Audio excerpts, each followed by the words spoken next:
ఎన్టీఆర్ జిల్లా మైలవరంలో నారాయణ పాఠశాల ముందు ఆందోళన చేపట్టారు విద్యార్థుల తల్లిదండ్రులు. పాఠశాల సిబ్బంది తప్పిదంతో తల్లికి వందనం పథకానికి 230 మంది విద్యార్థులు దూరమయ్యారని ఆరోపించారు.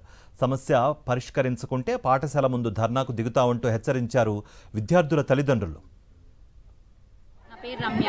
మా పిల్లలు ఇక్కడ చిన్న అబ్బాయి ఏమో సెకండ్ క్లాస్ చదువుతున్నాడు, పెద్ద అబ్బాయి ఏమో 5th క్లాస్ చదువుతున్నాడు నారాయణ స్కూల్లో మైలవరం బ్రాంచ్లో. చిన్న అబ్బాయికి పడ్డాయి, పెద్ద అబ్బాయికి పడలేదు. మేము ఆల్రెడీ పడకపోతే వచ్చి ఇక్కడ చూపిస్తే పేరెంట్స్ది స్టూడెంట్స్ది ఆధార్ చూపిస్తే కరెక్ట్గానే ఉంది. తర్వాత ఎలిజిబుల్లో ఉన్నాడు. మళ్ళీ 1 month తర్వాత వస్తే ఇన్ఎలిజిబుల్లోకి వచ్చేసాడు. ఎందుకు వచ్చాడని మేము ఎంఈఓ ఆఫీస్లో చూపిస్తే తల్లి ఆధార్ దగ్గర వచ్చేసి పొల్ల స్వప్న అనే అమ్మాయిది తప్పు పడింది. ఒకళ్ళకి ఇద్దరికి మిస్టేక్ పడిందంటే అనుకోవచ్చు, 275 మందికి మిస్టేక్ పడిద్దా?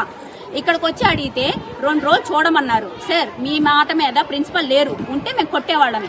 ప్రిన్సిపల్ లేకపోతే ఈయన పెట్టారు. 2 రోజులు చూడండి అమ్మా. 11th వచ్చాం, 12th వరకు అంటే నైట్ పడిపోతాయి. ఇన్ని రోజులు నుంచి పడింది అంటే వీళ్ళది తప్పు కాబట్టి వీళ్ళు రెక్టిఫై చేయట్లేదు. సమాధానం కూడా పేరెంట్ కి సరిగ్గా చెప్పట్లేదు.